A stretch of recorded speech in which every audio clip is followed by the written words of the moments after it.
We are blessed here in Rwanda. ndashaka gushimira Imana nanjye kubw'iki giterane kuko kuba Alpha ikaba na Omega.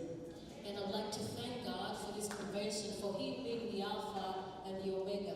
kubona uyu munsi wa nyuma turangiza neza ishimwe yagize neza Uwiteka Imana. And we thank God for a great finishing. yaba ari ubuyobozi bwa paruwasi, yaba ari muri Kristo, yaba ari abadiyakoni, yaba buri wese rwose ntawasigaye areberera, mwakoze igikorwa gikomeye, mwiha amashyi atubutse cyane. We thank God for the leadership, for the Christians and everybody who served to see this convention come through. ndashimira uyu mumama uri ruhande rwawe. I thank this mother next to me. yakoze umurimo uhambaye cyane. She did a great job. hari igihe umuntu aryoherwa akihuta n'amagambo ukagora umusemuzi ukabisubiramo ukabyica ukabigorora, ariko yakurikiranye icyongereza cyiza kiryoshye kimeze neza gisobanutse kandi ahagaze ari umumama. n'ubu muhamagaye atameze neza mubiri kuko nanjye natanye ntameze neza, ubwo uranyigana nta kibazo turakomeza. I thank my interpreter for being patient with us as we preach and mix things up, but she's been patient, and together she said she wasn't feeling well, but I was feeling the same way too. But I thank God for we stand together again today. usemura umuntu nkanjye ubuze indimi nyinshi unihuta biravuna cyane. It is hard to interpret for somebody like me who speaks different languages and I speak fast. kuko iyo uryohewe n'agakuru ukajyamo unyaruka, noneho ukibagirwa ko ufite umuntu akagenda abisubiramo, yakoze akazi gakomeye rwose, muhimana amashyi kuri.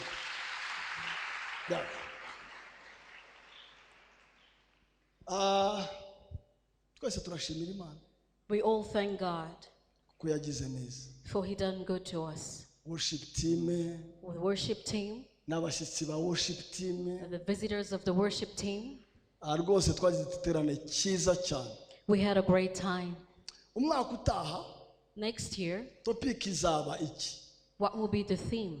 Topic ya convention izaba ivuze gutya: This will be the theme of the convention. kwifata no kwihangana nk'inkingi zubaka urugo. Patience and perseverance as pillars to build strong homes. I prefer the word self-control. Self-control and patience. and patience.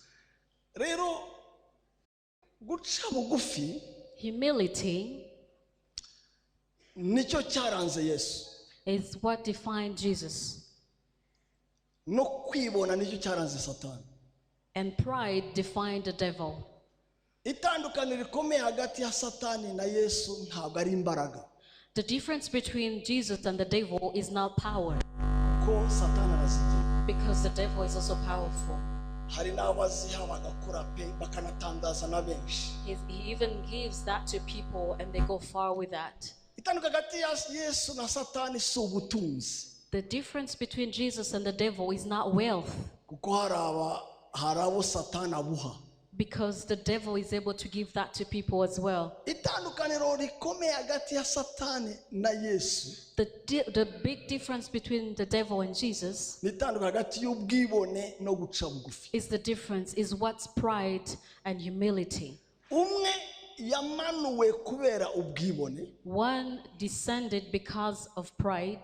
aza afite umujinya utangaje cyane, afite n'umwanya mutoya. He came with great anger, yet in a short time. Ariko amanuwe ku nguvu hano mu isi. But he was descended here on earth by force.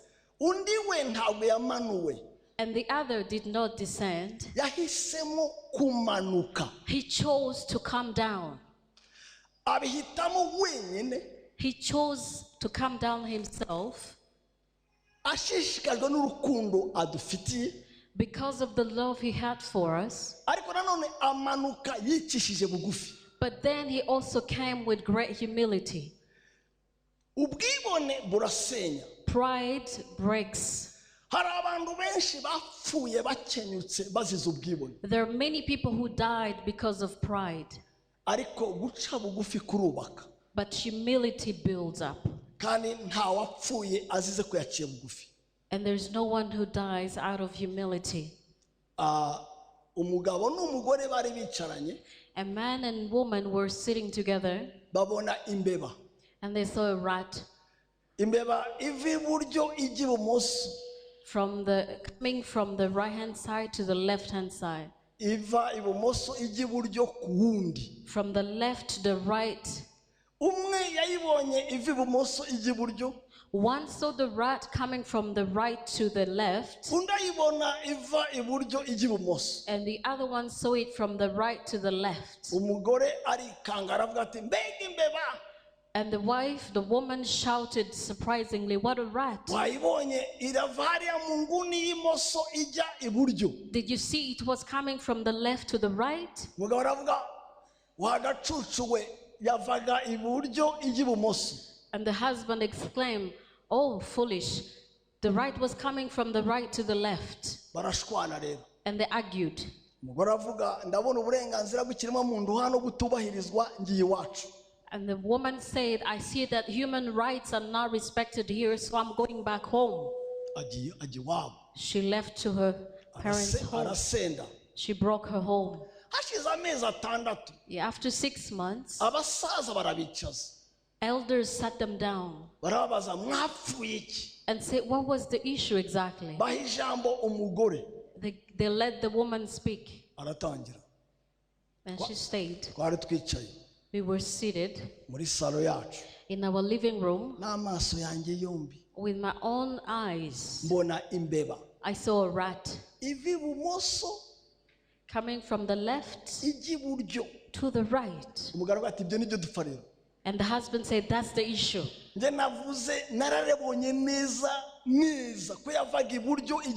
I saw it clearly. It came from the right to the left. They argued before the elders. And after 6 months being separated, and one of the wise elders said this: "Sit the way you were seated at that time." Kuko ugiye kuri anketi usubiza ibintu uko byari bimeze kugira ngo ukore anketi neza. Because when you investigate, you try to recreate the scene. Bicaye, and when they were seated, basanga umwe aricaye imbere y'undi. They realized that one was seated in front of the other. Kandi iyo wicaye imbere y'undi, and when you sit before the other, imoso yawe, your left, ibiki, becomes what? Ibiki. When somebody is seated in front of you, the left becomes what? Becomes the right of the other. What had broken down the house or the home was nothing else but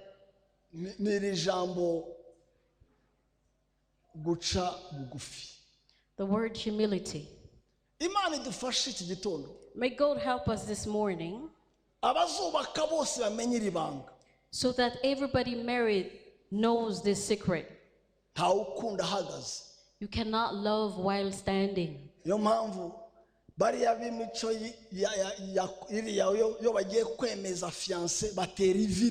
That is why people from overseas, when they're going to engage somebody, they kneel down.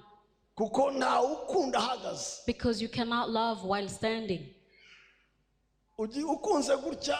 If you love while standing, unless you're going to marry a computer. But when you're going to love, you kneel down. Can you marry me? In other words, love humbles you. Anybody who stands straight and does not humble himself will not last. But if you want to build your marriage, you will have to humble yourself one way or the other. One way or the other, you will need to humble yourself. If you don't physically humble yourself, you will do it inside you. A new woman, you will not be able to humble or submit, submit to your husband as God requires udaciye bugufi. without humility. Kandi iyo umugabo aciye bugufi, And when a man humbles himself umugore agaca bugufi, and the woman humbles herself abana bagaca and bugufi, the children humble themselves, urugo ruba paradizo. the home becomes a heaven. Ariko iyo umugabo yizamuye, But when the man elevates himself umugore akizamura, and the wife elevates herself, umwe aravuga, one speaks undi akavuga, and another one speaks undi akavuga, and another one speaks undi akavuga, and another one speaks, ntibumvikane, and they don't come together, bakumvwa n'abaturanyi. the neighbors hear them. Byatinda na polisi ikaza. And after some time, the police even comes. Hagomba kuba umuntu umwe There has to be one person uvuga uti ndapfuye amahoro atembe. who says, I will give up so the peace may reign in the house. Nababwiye uburyo umugabo ayoboraga couples meeting nk'iyi. I told you, I shared the story how there was at a couples meeting. Umugabo aravuga ati ninde mugabo ahangaha uyoborwa n'umugore we waganjwe kugira ngo amahoro atahe. And the man leading the meeting asked, who among us men have had to keep quiet so there has peace in the home? Ninde wabaye imbwaba araganzwa ariko atembesha umubano n'amahoro mu rugo rwe. Who has accepted to be just led so there's peace in the home? Abagabo bose bazamura ibiganza. And all the men raise their hands. Nene magambo twabaye imbwa, In other words, we have accepted to let the wife lead. turaganzwa, We are being under the wife's authority, ariko amahoro atemba mu rugo. but there is peace in home.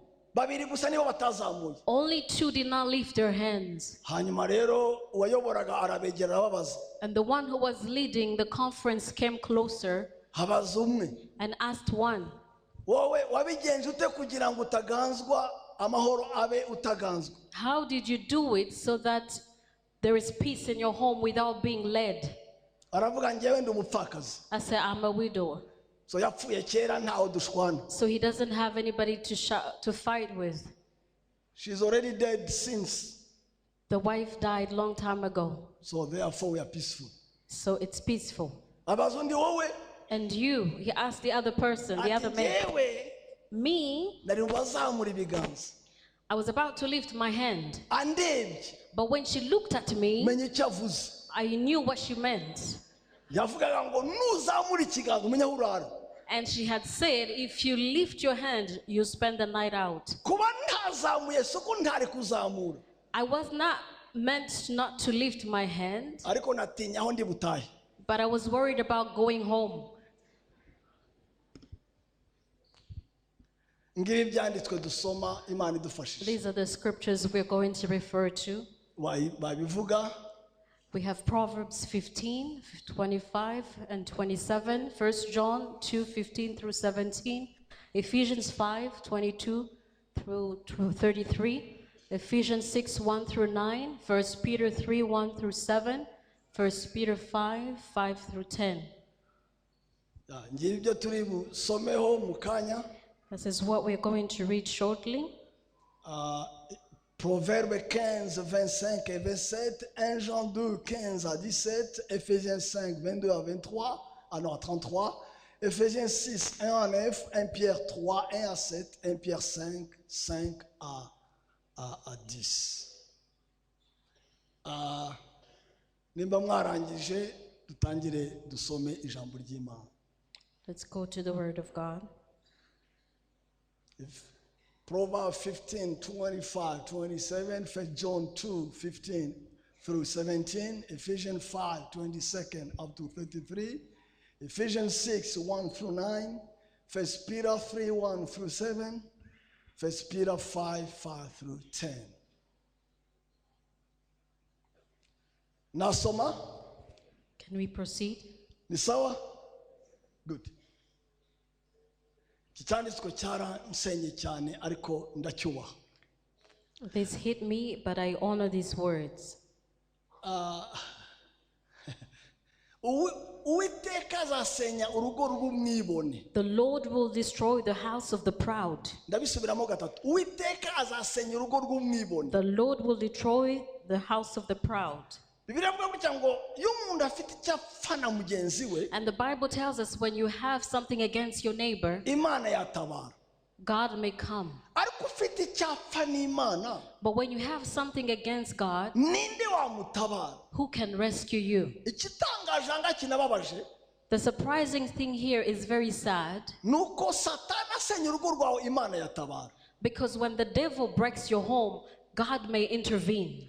Abantu baguteye mu rugo rwawe Imana yatabara. When people attack you, God may intervene. Ufite ikibazo na mugenzi wawe Imana yatabara. When you have an issue with your friend, God may intervene. Ariko si Imana ubwayo yahagurutse kugusenya urugo, ninde wagutabara? But imagine if God himself comes down to destroy your house, who will intervene? Kuko Imana yanga ubwibone, Because God hates pride. kuko Imana ihangara abibone, He hates the prideful. kuko Imana iresista, itsimbarara, ihagarara imbere y'abibone, He cannot stand the pride. izabasenya urugo. He will destroy your house. Imana ifashe inyundo ugiye gusenya urugo rwawe, ntawatabara. If God takes a hammer to break down your house, no one can intervene. Uburyo bwiza bwo gusenya si ikindi, zamura gusa ubwibone, Imana yaranja ibusenya. If you want God to break down your house, just be prideful. Rero bakundwa, Beloved, ubwibone nabwo bukaba indwara ya virisi utamenye ko yafashe. pride is like a virus. You never know when it comes to you. Umuntu aratunga bikamutera ubwibone. You have much wealth and you feel prideful. Umuntu aratekereza cyane, ubwenge bukamutera ubwibone. Knowledge causes us to be prideful. Umuntu aramenyekana bikamutera ubwibone. When you become famous, you're prideful. Umuntu yumva afite kwera n'ubwenge butekereza bukamutera ubwibone. When you feel holy and know certain things, you feel prideful. Umuco wacu n'indi mico yatumye abantu bamwe bafata abagore babo nk'aho ari ibintu biciriritse. And our culture, together with the other cultures, have taken the wife to be under men.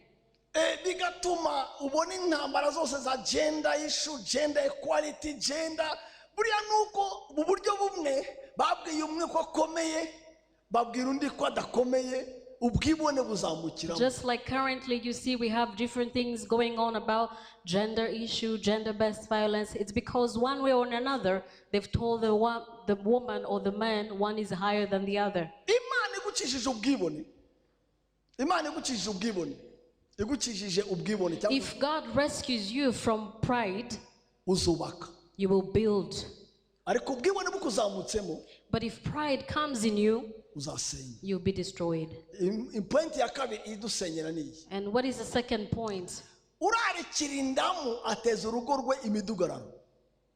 When you're concerned about material things, you bring confrontation in your home. Let me use the word lust. When you lust, Yeah.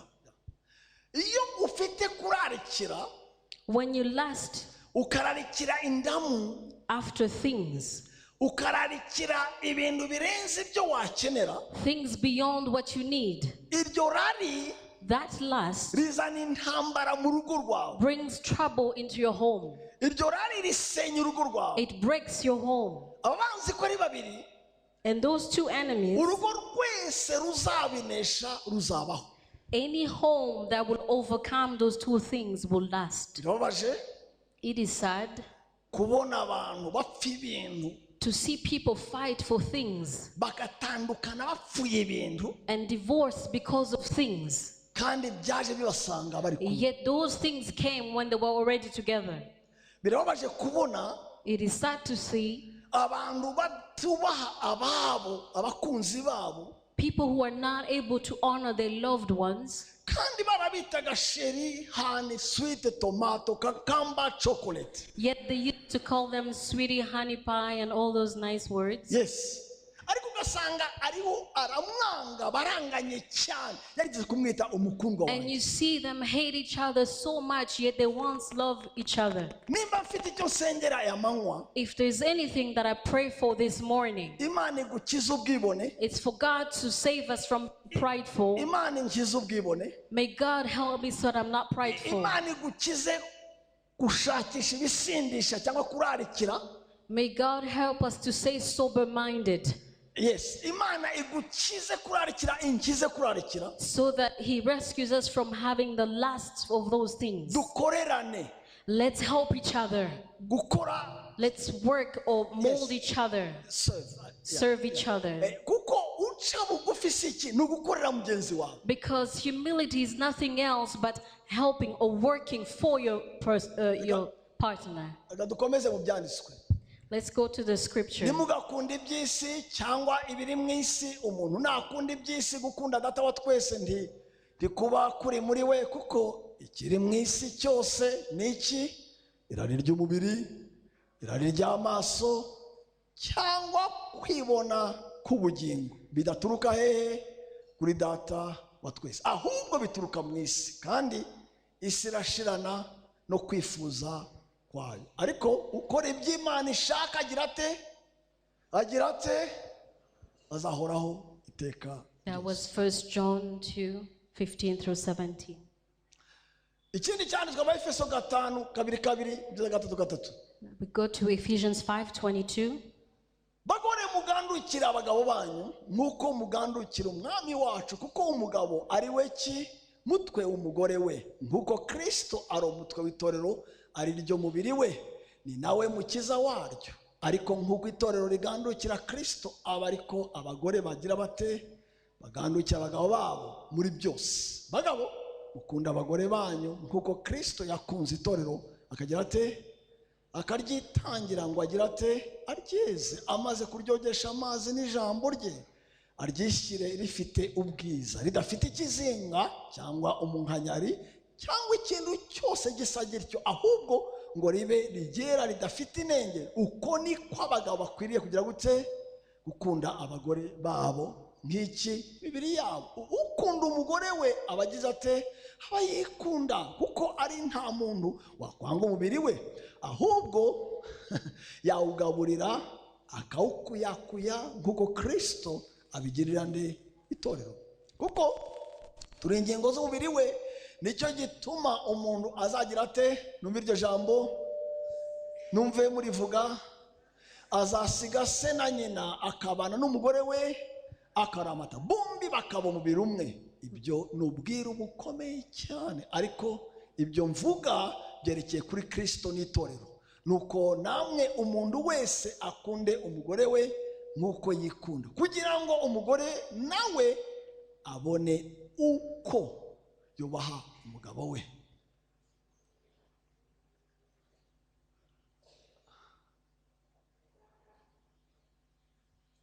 Good. Ephesians 6:1-9. Efeso 6:1-9. Bana mujye mugira mute? Numva iryo jambo. Bana mujye muvira ababyeyi banyu mu mwami wacu, kuko ari byo bibakwiriye. Wubahe, vuga iryo jambo nisubiremo numve, agira ate? Yes, wubahe so na nyoko. Iryo ni ryo tegeko rya mbere riri mu isezerano, kugira ngo ubone amahoro uramire mu isi. Ndakenyuka, namwe base ntimugasharira abana banyu, ahubwo mubarere mubahana, mubigisha iby'ubwami wacu. Namwe mbata, cyangwa se rya jambo ryacu, abafatanya bikorwa cyangwa abakozi bamuga, namwe bafatanya bikorwa bo mu rugo, mujye mwumvira abashobuja bo ku mubiri nkuko mwumvira Kristo. Mugire mute? Mububashye, muhinda imishyitsi, kandi numva iryo jambo, kandi mutaryarya mu mitima yanyu. Ntimukabakorere bakibahagarikiye gusa ngo mumere nk'abanezeza abantu, ahubwo mumere nk'imbata za Kristo. Mukore iby'Imana ishaka mubikuye ku mutima, mubakorere mubyishimiye nk'abakorera umwami wacu, mutari nk'abakorera abantu, kuko muzi yuko umuntu wese iyo akoze ikintu cyiza azakiturwa nande? N'umwami, naho yaba imbata cyangwa uw'umudendezo. Namwe bashebuja aba ariko mubagirira abagaragu banyu, namwe mureke kubakangisha kuko muzi yuko musangiye iki? Musangiye nde? Musangiye shobuja uri mu ijuru utarobanura abantu ku butoni. Scripture 1 Peter 3:1-7. Petero wa mbere 3 kugeza rimwe kugeza 2. Mwahageze? Namwe bagore nuko mugire mute mugandukire abagabo banyu kugira ngo nubwo abagabo bamwe batumvira ijambo ry'Imana bagire bate bareshwe n'ingeso nziza z'abagore babo nubwo baba ari nta jambo bavuze, babonye ingeso zanyu zitunganye zifatanije no kubaha umurimbo wanyu byabisindisha. Umurimbo wanyu we kuba wiki w'inyuma, uwo kuboha imishatsi cyangwa uwo kwambara izahabu cyangwa wo gukanisha. Iri jambo ryo gukanisha nabuze uko narisobanura mu cyongereza cyangwa hari gukanisha no gukanisha nyine to sharpen. Yes, wo gukanisha imyenda ahubwo ube uw'imbere uhishwe mu mutima. Umurimbo utangirika w'umwuka ufite ubugwaneza n'amahoro ari wo w'igiciro cyinshi hehe mu maso y'Imana. Abagore bera ba kera ba Abigail, ba Esther, ba Deborah, abagore bera ba kera biringiraga Imana niko birimbishaga bagandukira abagabo babo nk'uko Sara yumviraga Aburahamu akamwita iki? Umutware we. Namwe muri abana buwo. Ako nagakunze cyane. Muri abana bande? Ba Sara. Namwe muri abana buwo Sara. Niba mukora neza ntimugire ubwoba bubahahamura. Namwe bagabo nuko. Ndatangiye. Mubane n'abagore banyu mwerekana iki? Bivuge berekana iki? Wisdom. Berekana ubwenge mu byo mubagirira kuko bameze nk'izabya zidahwanije namwe gukomera. Kandi umfashe iryo jambo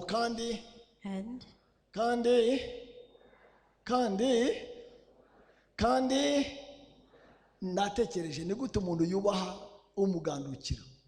Naje gusanga twese ni hahandi guca bugufi n'itegeko ritureba twese. Humility concerns us all. Kuko basaba umugabo nawe nubwo bamugandukira ko yubaha umugandukira. Because the Bible tells us the husband should respect the weaker partner. Nk'abaraganwa namwe ubuntu bw'ubugingo kugira ngo amasengesho yanyu amasakramentu amasengesho yanyu agira ate ye kugira inkomyi. Akanyuma namwe basore mugandukira abakuru mwese mukenyere kwicisha bugufi kugira ngo numva iryo jambo kugira ngo mukorerane mufatikanye mugandukirane mucirane bugufi kuko Imana igira ite irwanya abibone naho abicisha bugufi ikabahera ubuntu. Thank you. Reka ntangire kuri point ya mbere. Let's go to the first point. Abanzi babiri bakomeye b'urugo rwacu ni ubwibone n'irari. The first the two great enemies of our homes are pride and lust. Nimba tujya dukora bridal shower twagakoze na groom shower. If we do host bride showers, we should have a groom shower. Bridal shower igategura abakobwa neza iyo bagana. The bridal shower prepares the bride to be, the things to come. Na groom shower igategura abasore iyo bagana. And the groom shower should prepare the groom where he's going. Ariko cyagakozwe muri bridal cyangwa se groom shower byakabaye gutoza umuntu uko yaca bugufi. And one of the things that I wish we could see more is to teach either one of them to be humble. Cyoje rero nuko yaba bridal shower yaba groom shower nakanya gatoya gusa baterana rimwe mu munsi kandi bategura kuzabana iteka ryose bamerewe nabi. And the sad thing is because the bridal shower or the groom shower is only hosted for a short time, yet they are training somebody for a decision of a lifetime. Iyo umuntu amaze imyaka 6 yiga medicine n'uwa 7 wa stage bamwita docteur. When you have spent 6 or how many years going to school for medical school, you come out and you're called a doctor. Ariko uba wabiteguye kandi wabifatiye umwanya mwinshi. But you have been trained and spent time learning. Wamara imyaka 30 ukora bakakubwira ngo ubaye retired urashaje ndi wavura And kandi. after 30 some years of work, they call you retired because you've reached the age. Naho urushako rwe nta munsi uzaruhuka. Murazashakana mufite 20 na muzasaza mutagifite amenyo cyakiraka mukiribo kandi mwagiteguye munyarutse gusa mutagicukumbuye kandi kizatinda. But marriage, you're only prepared for a short time, yet it's something that never ends. You marry, you're in your 20 years, and you even grow older, lose all your teeth, but you're still in the same course. Imana yateguye Abisirayeli mu mitima yabo ishaka ko bagira guca bugufi ibategura imyaka 40. And God prepared and trained the Israelites for 40 years. Kugira ngo barebe mutima uciye bugufi unagandukira Imana. So that He could prepare them to have a humble heart that would honor and respect God. Nje nawe tutarashaka tutuke gufata nibura imyaka 40. You and I, before we marry, we should at least take 40 years. Bakadutoza guca bugufi. So we are trained about humility, No kumvira Imana. to listen to God. Tukazashaka dufite imyaka 65. So maybe we can get married in our 60s. Ubwo tukabaye imyaka 20 tugapfa. So we can be married 20 years and maybe die. Nimba Yesu yarateguye imyaka 30. If Jesus was prepared for 33 years, Agakora imyaka 3 gusa. He only served for 3 years. Imyaka yo gutegura yabaye iyo gukora yabaye cyacumi cy'imyaka yo gutegurwa. The work he did the work for only a third of how long he lived. No, tithe. A tenth. Yeah. Preparation was 30 years. He was prepared for 30 years. And he just ministered for 3 years. Urumva ko yateguye imyaka 30. He was trained for 30 years Akora imyaka 3 gusa. and only served for 3 years. Twebwe rero So for us, badutegura urushako for 3 months. we prepare for 3 months old. Tujya gushakana When we about to get married, tukabana nabi imyaka 50. and we live so poorly for 50 years, Tugapfa dufite umujinya, and we die angry. twanaraza umujinya. We identify ourselves with anger. Ariko abo ngabo mvuga nabihanganye bakabana. Kwa I'm kundi zuba. only talking about those ones who stay there no matter what. Noneho haje uburenganzira akivuga ukavuga mukarusenya après mukarusenya umunsi utangiye. But now you have the right, when one speaks and the other speaks, you have the right to say, this is it. Umwaka 2 ishize hari umukobwa wize America araza gukora ubukwe hano na fiancé. 2 years ago, there's a young lady who came to get married. She had come from America. Bakora mariage afternoon. They married in the afternoon. Batwikurura ku mugoroba saa 4. They left the veil, which is a traditional ceremony, in the afternoon. Saa 9 baratandukana. At 3 p.m., they divorced. Saa 5 afata indege. The next morning, she flew back. Yaratashye. She flew back. Hanyuma baramubaza. And they asked her, Kuki mutabanye? why didn't you stay? Aravuga gutya. We are not compatible. Ntiduhuje. Ntiduhuje. Nous sommes incompatibles. We are incompatible. Iyo incompatibilité isa na machine na printer niyo tumaze. So these things that resemble machines is what's really breaking our homes. Nuramwiga muzakompatinga gute utarakompata. You have not even studied the person or tried to live with them. How can you be compatible? Harundi nagiye gusezeranya ahantu. And there's somebody else who went to get married. Bamara amezi 10. They spent 10 months together. Hanyuma batangira process yo gutandukana. And they started the divorce process. Pamagara umukobwa. I called the woman. Kuri umurokore. Since you are a Christian, kuzi ko urugo atari kontra ari igihango. You know that marriage is not a contract, but a covenant. Kandi igihango ntawe ukivamo. And you cannot come out. Kontra urayisenya ariko igihango ntukivamo. You can break a contract, but not a covenant. Aransubiza. And she said, abwira mu gifaransa. She said it in French. J'ai essayé de l'analyser. I tried to work it. J'ai trouvé qu'on est incompatible. But I realized that we're not compatible. Izo incompatibilité rero ntibaziga indani baziga hanze. And these things are not learned from inside but from outside. Ntabwo wiga uwo muzabana wagezemo. You are not going to learn about the person you're going to marry while you're inside the marriage. Urangiza check up hanze. You learn from outside. You check everything before marriage. Wageramo. And once you're inside, you both die in it. I said it. Mu muryango guca bugufi no kwirinda ibisindisha niryo banga niyo soko ishoboza buri wese gusohoza inshingano za buri wese. The second point, mu rushako guca bugufi in marriage, humility niryo banga rishoboza abantu is the secret that enables people ituma nta rugamba mutanesha to fight any battles that come your way. Kuko iyo muzamuye impaka, because when you have issues or when you have confrontations, uca bugufi arangiza intambara. The humble one wins the battle. Ariko yo hatari uca bugufi muri mwembi, but when there is no humble one among you, intambara isa n'ivomerewe. The battle is being fueled. Kandi za nshingano Imana dusaba twembi buri muntu ku giti cye, and each of us responsibilities that God has installed in us, zose zifite icyo zihuriyeho. They have one thing in common.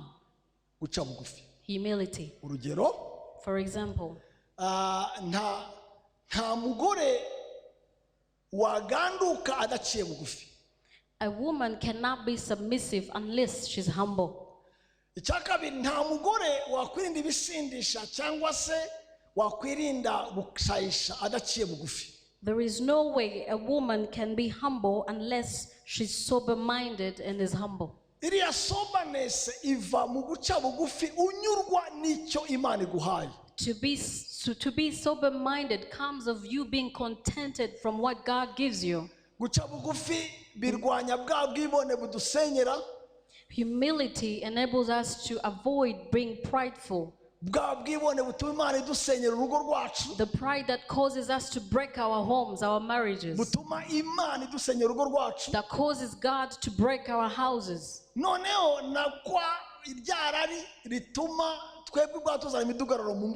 And that lust that we bring into our homes. And the second thing,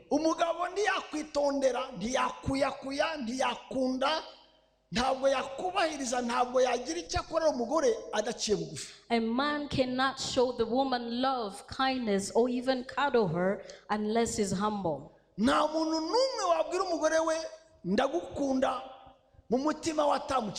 There is no man who can tell his wife, I love you, without being humble. Many can love, but most may not show it because of pride. So for you to love and show it, you must be humble. Humility leads you to love. May God help us.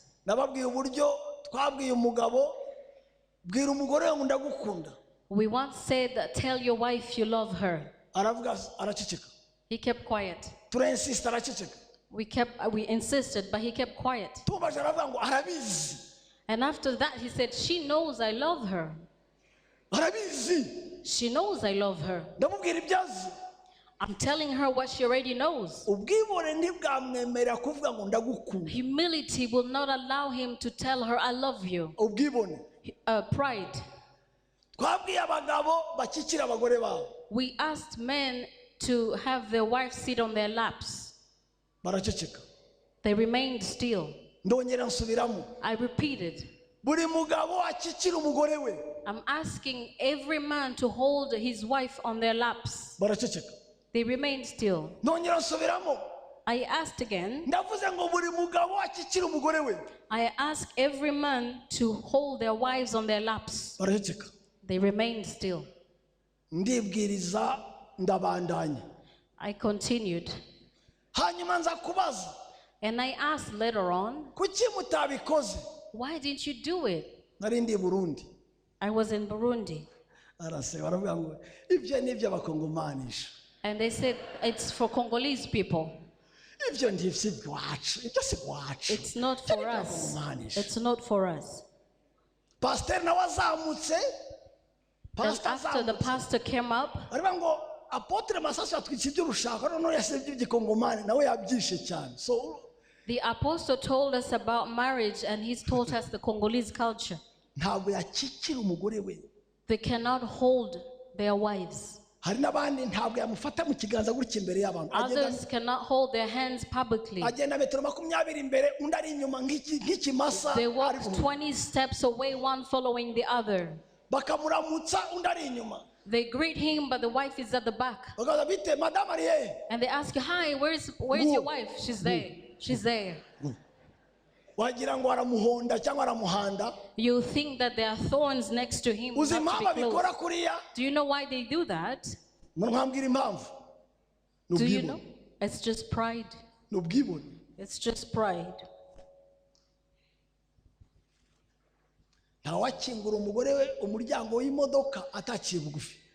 You cannot open your wife's door while going into the car if you're not humble.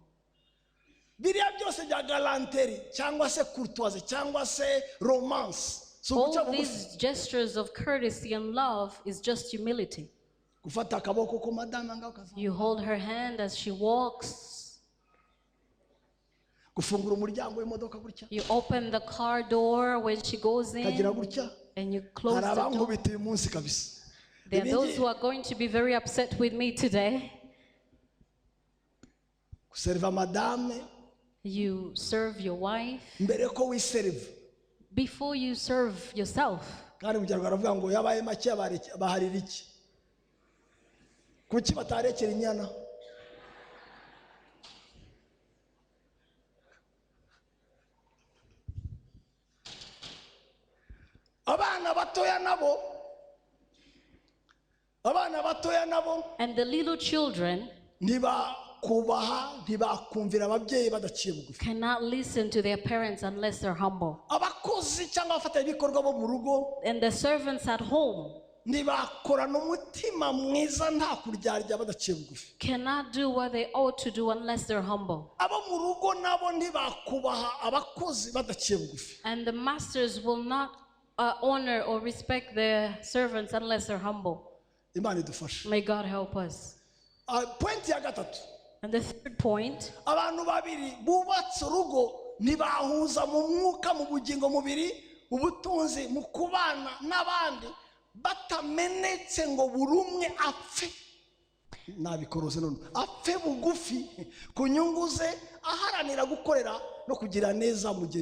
and two married people cannot be united in spirit, in flesh, in mind, or wealth, or in unity if they don't accept to die to self for the interest of the other. You see those women, the young girls in pink, please come forward. 5 of you girls, please come forward. In pink, 5 girls, quickly. Please come quickly. And 5 young men with black suits. And 5 girls in pink. How many do I have on my right? And on my left? Marriage is joining 5 things.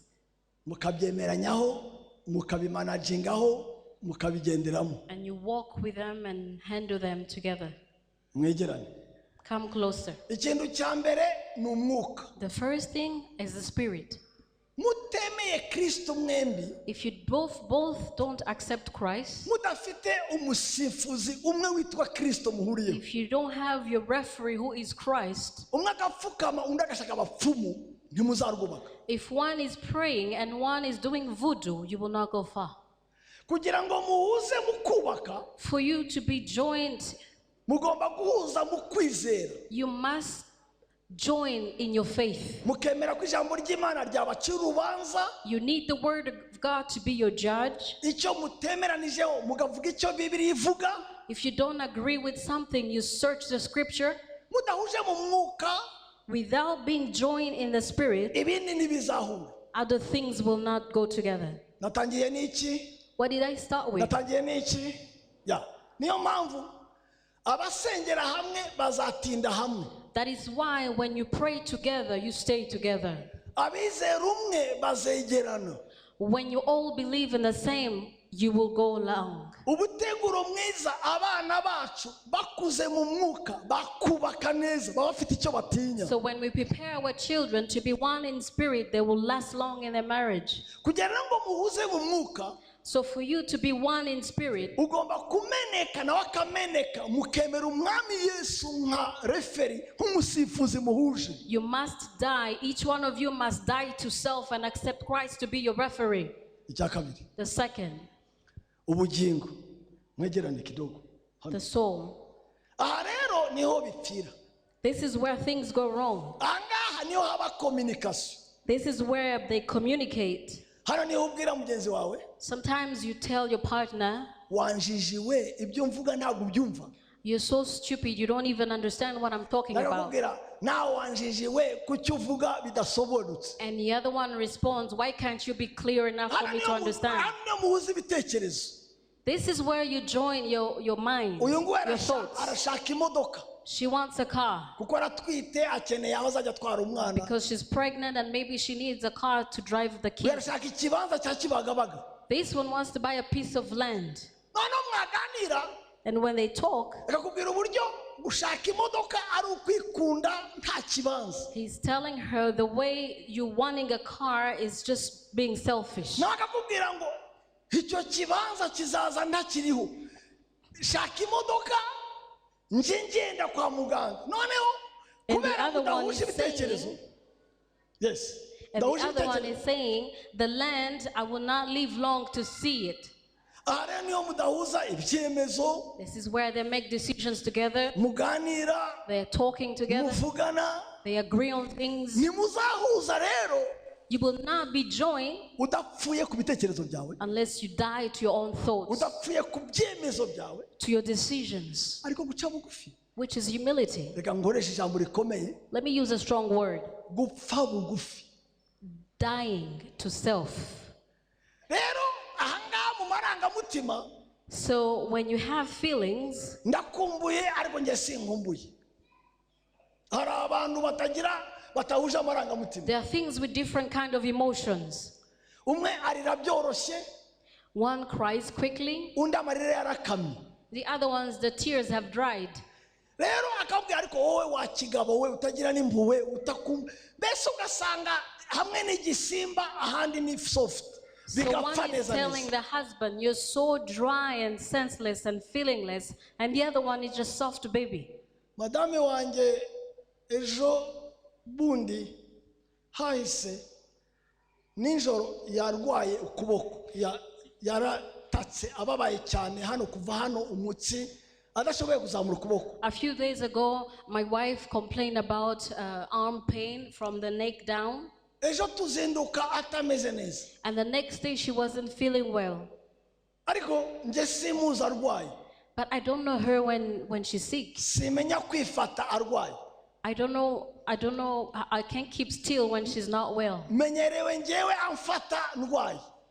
I know her holding me when I'm sick. Yambwira ati fata ngampindukire ngafata. And when she tells me I feel pain here, hold here, and I would. Ndasohoka mpamagara muganga. And I called the doctor. Umwe bashiki bacu araza, And he came, and she came. aramfasha, She helped me, hanyuma bajya Legacy bajya kwa muganga. and I went to the doctor. Njye nsigara mu rugo. And I stayed home. kajya telefone ameze ate And I would call, how is she? ameze ate se mumbwire uko ameze How is she? Tell me how she's doing. agisama umwana wacu wa mbere When she got pregnant with our first child, nagerageje nanjye kumutekera I tried to cook for her. ngateka ibirayi nazana ngo hari umunyu mwinshi ngasubirayo nazana ngo ntibihiye nkasubirayo megeranya abantu ndabireka ski. I tried to cook potatoes for her, and the first time she said it's too salty, and the next time it's not well cooked, and I gave up. guhuza ariko ndabubwira sheri ko binaniye And I told her, I'm failing, darling. wamfashije Help me. so aramfasha And she helped me. guhuza Joining ni uguca bugufi is to be humble yourself, ukemera icyo udashoboye to accept the things that are failing you, bakakigufashamo and ask for help.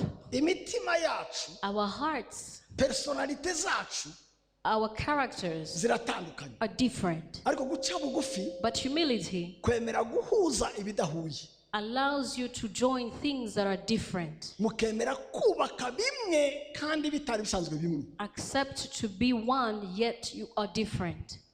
imibiri The flesh. bibiri bivuga ko bazaba umubiri umwe The Bible said there will be one flesh. mu rushako mugomba gupfa In marriage, you must die kugira ngo muhuze imibiri for you to be one in the flesh. bamwe hari abafite ishyaka ryinshi Some are so zealous for things. bya bindi ndavuze ishyaka ryinshi Zealous. n'umwete n'umurava So anxious and much more quick. karindwi mu cyumweru We're talking about the bedroom. People who have wants and needs like twice a week. or twice a day Twice a day, maybe. undi nawe And the other, ni rimwe mu kwezi once a Mars. month. kugira ngo muhuze So for you to join, bibiri ivuga ngo the Bible says, umugore siwe mutware w'umubiri we the wife is not the head of her body. mu yandi magambo ni ugupfa ku mubiri we In other words, it's to die to self, akemera ko undi muntu amanaginga umubiri we to accept that another person manages her body. kugira ngo umubiri wawe ugire manager wundi nuko uba wapfuye ku mubiri wawe For you to allow somebody else to manage your bodies, for you to be able to die to self. uko ni uguca bugufi That's humility. kwemera ko umubiri wawe To accept that your body utari uwawe is not yours, manager wawe and the manager ni mugenzi wawe is your friend, is your Vice partner, versa. and vice bibiri versa. avuga ngo ntabwo ari ku mugore kuyobora umubiri we ahubwo umugabo niwe nyiri umubiri we urumva rero ibi nabyo ni humility And the Bible said it is not for the wife to handle her body, but the Ntabwo partner. sindi ndangaha I'm not going to spend time ngeze on this. ahangaha Here ahangaha ni igiceri as money, ibintu wealth, things, ibintu ko mutamfasha mvuze iki things. ko mutamfasha iki mwegerewe kidogo ngiye kuvuga ku bintu ahangaha niho rucakira This is where it gets tough. rimwe najyaga mbika amafaranga Once I used to keep money. ngasigira madamu amafaranga I will leave my wife with money. rimwe akambwira And one day, she would tell me, amafaranga wansigiye the money you left behind, nayakozemo nahashye I went and bought groceries. kabaza tena wayakozemo Why did you use the money? wahashye iki What did you buy? akambwira And she would tell me, ntabwo ubona ko abana bawe bambaye ubusa don't you see that your kids don't have enough clothes? iyo ubona ufashe ikoti ryiza ngafata igitenge cyiza tugasohoka ntabwo utekereza ko abana bamaze imyaka 3 cyangwa amezi nta myambaro mishya. When you have a nice suit and I have a nice outfit, don't you think that your kids deserve the same? Imyambaro, ibikubuzo, Clothes serviette, and napkins, ibyungu, amasahani, plates. haranyishe amafaranga nari napangiye ikibanza. And me, I have planned the money to invest in something. None uzanyemo ibikubuzo n'amaserviette. And you went ahead and bought mops and napkins. Arambwira none se nayanywereye nayasindiye. And she said, did I use it for personal gain? Did I steal it? Ibyo mvuga hari abanyumva. Is somebody identifying with this? Mwese ntawe yapfushije nabi. I'm sure nobody used it badly, ariko guhuza ku byo akora but understanding or agreeing with what it uses for. abagabo basa n'ibizu. Men are comparable to houses, eagles. Now abagore bareba hasi detail, And the women are so detailed, so they see close. abagabo basa n'abagenda muri helicopter kajugujugu, abandi bagenda ku igare hasi. Husbands look like they have a helicopter view, yet the women are cycling on bicycles. Umugabo abareba inzu, The wife is looking. umugabo abareba inzu, The wife is looking at a house, minervale the school fees, n'ibindi. and other things. Ariko kumenya kotegisi y'abakobwa, But to know hygienic pads or personal hygiene needs of a woman, agasengere k'umwana kashaje, the undershirt of a young boy or young kumenya girl, imyambaro y'abana. knowing the kids' clothes.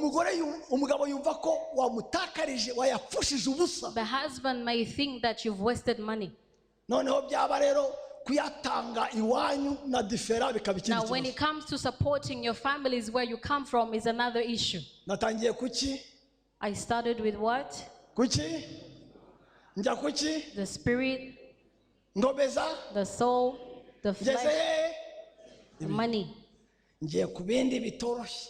I'm talking about the next is a small thing. Management ya rubanda. How to handle people from outside. Yeah. Kira kidogo. Aba n'abiwacu. This is one side of the family. Aba n'abiwabo. This side of his family. Mu rugo iwacu, In our house, abiwanyu baruta abiwacu bwinshi. your people have more than my people. Amafaranga y'umuhungu wacu yamazwe na kariya gakobwa. Ngiye kuvuga ko abazigaba. The money of our boy, of our son, amafaranga y'umuhungu wacu our son's money yamazwe n'abaramube. is being spent by his in-laws. Iyi ntambara murayizi cyangwa ntimuyizi? Do you identify with this? Abubakira iwabo bakabihisha. There are those who build homes and things for their families and hide Abo it. muzafasha nabo muzumva. There are people that you will hear and help. Imana idufasha. May God help us. Subire muri bya bindi bitanu. Let me repeat these 5 things. Hariya The first, agikurikira, the spirit, the flesh, igikurikira, the soul, igikurikira, igikurikira. and people. Nimubona abantu bararwanye, If you see people fight, bapfuye ibi, they fight about this. ntiyamufatiye neza abiwabo, You didn't handle the in-laws properly. bapfuye amafaranga. They'll fight against money. Uzi ko ari bake bapfa ibi, Do you know that only few fight for these 3 things up here? kandi ari byo by'ibanze. Yet they are so important. Amafaranga, Money, management kuba yafata, money handling, ariko byose but all, uca bugufi if you're humble, azubaka. you will overcome. Azemera ko, You will yes, thank you. accept that. Azemera ko You will accept that. kuba yakoresheje mu buryo butandukanye n'ubwanjye Having used money a different way from me ntabwo arasesagura. does not mean it's wasted. Gusa ntitureba kimwe It's just that we have different perspectives. kandi icyarimwe, Yet, ntitureba kimwe we have different perspectives igihe kimwe, at the same time. bigatuma nihanganira It causes me to be patient kubwo guca bugufi through humility, imikoreshereze itandukanye n'iyanjye. a different money handling. Akanyuma musubireyo, You may go back to your seats. akanyuma And the last thing, mbere ko dusenga, before we pray, tubereyeho gusiga umurage mwiza uzagera kure. Ibyo tubigeraho twisuka mu bakiri bato kugira ngo tubarinde gusitara aho twasitaye cyangwa aho Imana yadusimbukije. we are here to leave behind a great legacy that will last long by pouring ourselves into our children and be able to warn them not to fall where we have fallen short. mfite abana batanu I have 5 children, bose bafite imyaka yo gushakwa and they're old enough to get married or to marry. uwanyuma umuhererezi The last born ari muri university is at university. umwaka utazamara imyaka 30 twubatse na madame And next year I will be celebrating 30 years of anniversary. aho tugeze ubu ngubu Where we are right now, icyo twakora ni iki what can we do? nicyo turota ni iki What is our dream? ni ugushyingira Is to send off our children. icyifuzo gikomeye ubu ngubu mfite My biggest wish right now abakwe n'abakazana in sons and daughters-in-law. icyifuzo gikomeye iyacu afite na madame y'ubu The greatest dream Yoshua has with his wife ni minervare y'abana no is kubaho neza tuition for his kids. icyifuzo pastor Celeste afite ubu ngubu gikomeye The Pastor Celestin has right now ni universite y'abana is tuition fees at university. buri muntu afite icyifuzo gishyushye Everyone kigezweho has the burning wish right now. icyifuzo papa Gerard na mama Caritas ubu ngubu The wish for Papa Gerard right now ni abuzukuru bazima is great grandchildren. Grandchildren. wabonye uburyo papa Alexandre ahagaze hano Did you see how Papa Alexander was standing n'umukwe here we with his son-in-law? buriya namwifuje I wish to be in his place. nambwiye mpa amavuta I asked for his oil. so rero gutera imbere mu buzima ni ukuba ibice by'ubuzima wabiciyemo neza For you to grow in your life or mature is to have success. Yes. For you to succeed in your family is for you to have gone through certain steps. wabaye umusore mwiza You were once a young man, a great young man. uba umugabo mwiza You were a great man, uba umupapa a mwiza great dad, uba umurezi mwiza a great educator. ugize imana If you're lucky ukanashingira neza and you send off your children ukuzukuruza neza and you have grandchildren, nubwo waba wicaye even when you sit down utagikora byinshi and you're not doing much, ababona imbuto z'imirimo yawe those who see the fruit of your work bakubahira icyo will honor you for that. ndabifuriza umurage mwiza I wish you a great legacy. ndabifuriza gutanga umurage I mwiza wish you to give a great legacy. tekereza nko mu myaka iri imbere imana ifashije In the years to come, if God helps me, abakobwa banjye 3 bose bakarongorwa my 3 daughters are sent off, neza great marriages, pana mabandi not, abahungu banjye bombi and my 2 sons bakarongora neza marry great ladies, abana ndeze 4 b'abakobwa and those that I'm raising, 3 girls, bakarongorwa neza to have great marriages.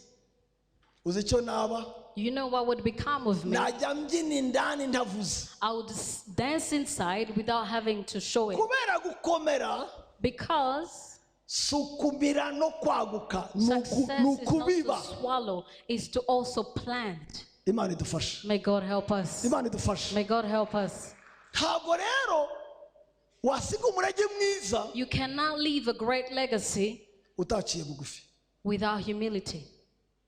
imana idufashe May God help us. ituvane mu bwibone bwose May God take away all the pride in us. ituremere imitima mishya May He create in us new hearts n'abatubona babona imana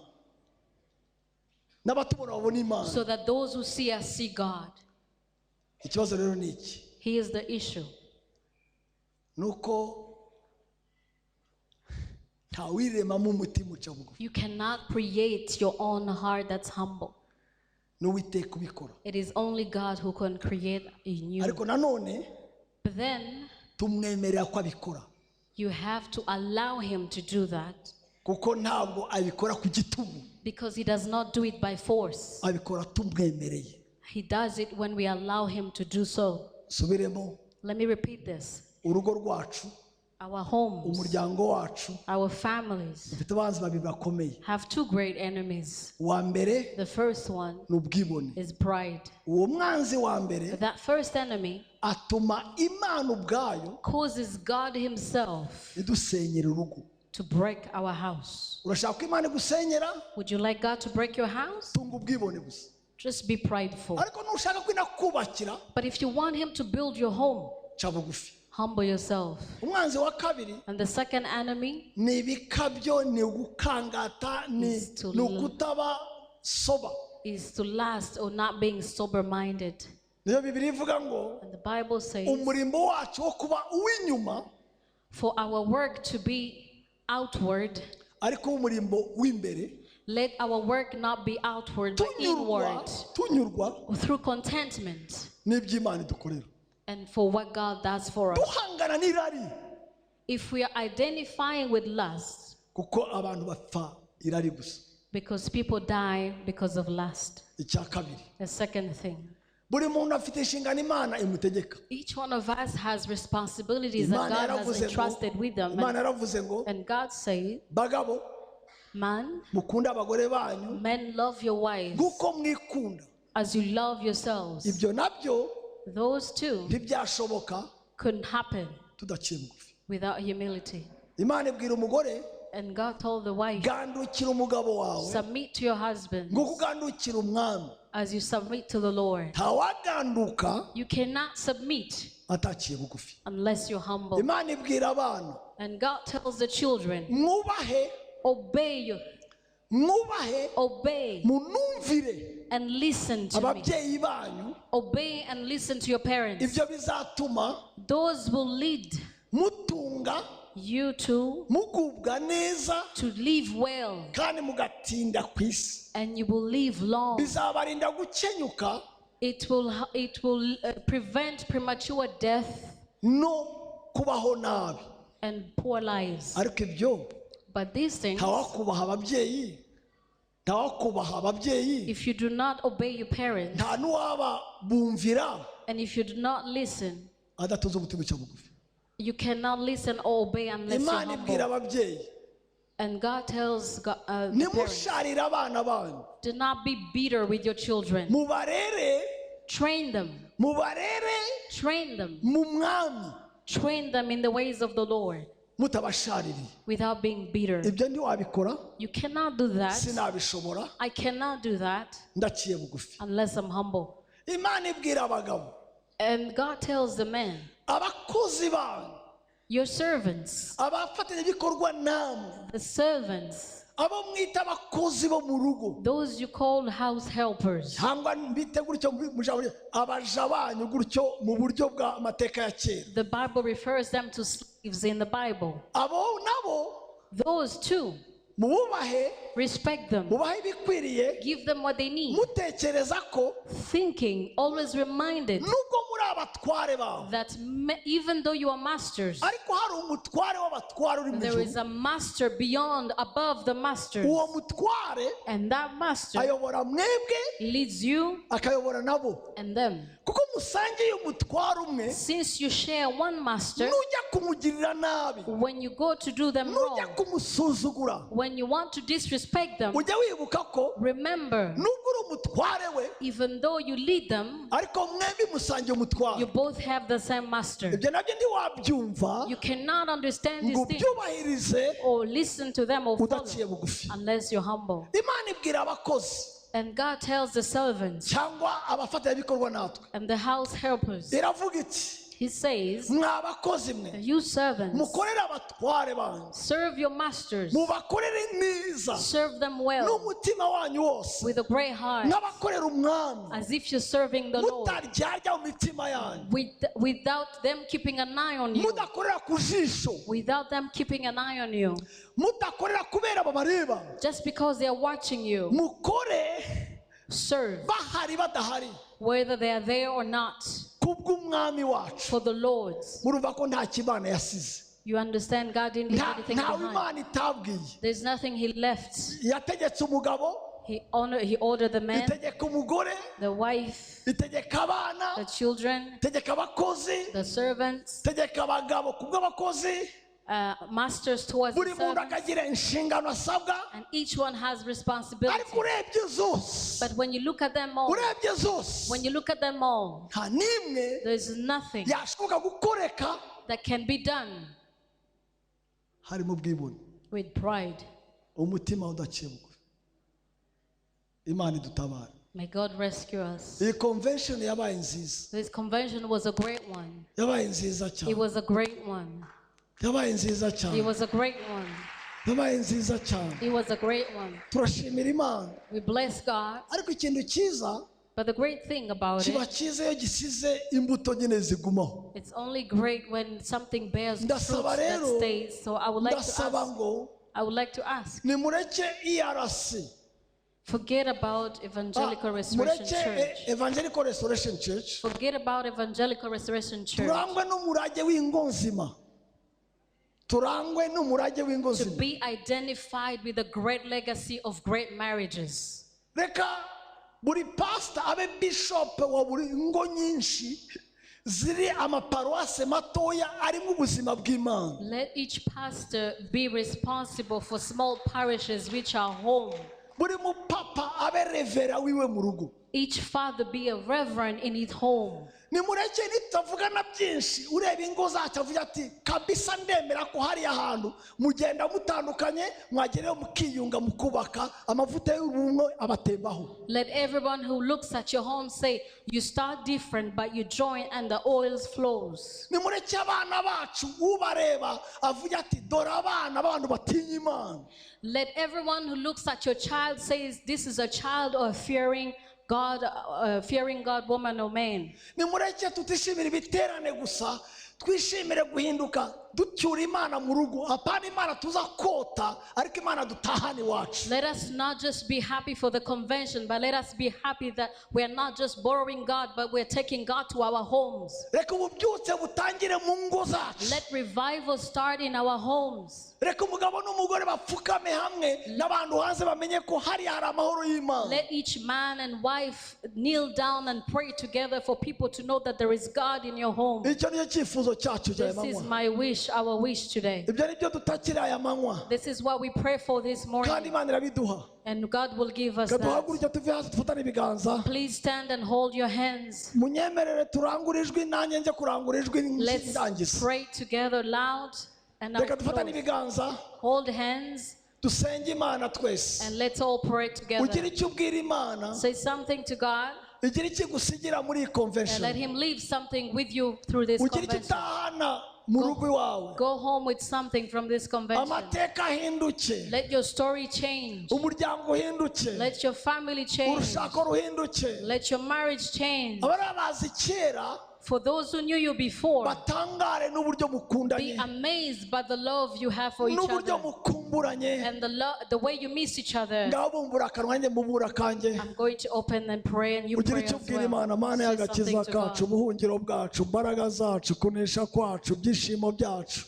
Ayi igitare we, ayi igihome we, ayi ubuhungiro we, ayi imbabazi zacu we, ayi kunesha kwacu. Mwami turahagaze imbere yawe, urakoze ibyishimo byacu, urakoze mudendezo wacu, urakoze gukomera kwacu. Yesu, Yesu, Yesu, Yesu, Yesu. Turatakamba, turahamagara iyo mu ijuru, turahamagara uwatsinze, turahamagara uwanesheje, turahamagara ushobora gukora, turahamagara ufite ubutware ku mitima yacu, uwo nguwo ushobora kurema imitima mishya. Turahamagara isumba byose, turahamagara uwo mu ijuru. Yesu, Yesu, Yesu, Yesu, Yesu, Yesu, Yesu, Yesu, Yesu, Yesu, Yesu. Ntabwo uvugira ubusa, icyo uvuze uragisohoza. Uri umwami wa Alpha na Omega. Tugutezeho imiryango idasanzwe, tugutezeho ingo zidasanzwe. Ayi igitare we, ayi igihome we, ngaho takamba, takamba, takamba, takambira Uwiteka. Iyo Mana ari ku ngoma, iyo Mana irakora, iyo Mana iratangaje. Yesu, Yesu, Yesu, Yesu, Yesu, Yesu, Yesu, Yesu, Yesu, Yesu, Yesu, Yesu, Yesu, Yesu. Turagukeneye Yesu, turagukeneye Mwami, turagukeneye buhungiro, turagukeneye imbabazi zacu. Yesu, Yesu, Yesu. Abagabo nibahindukire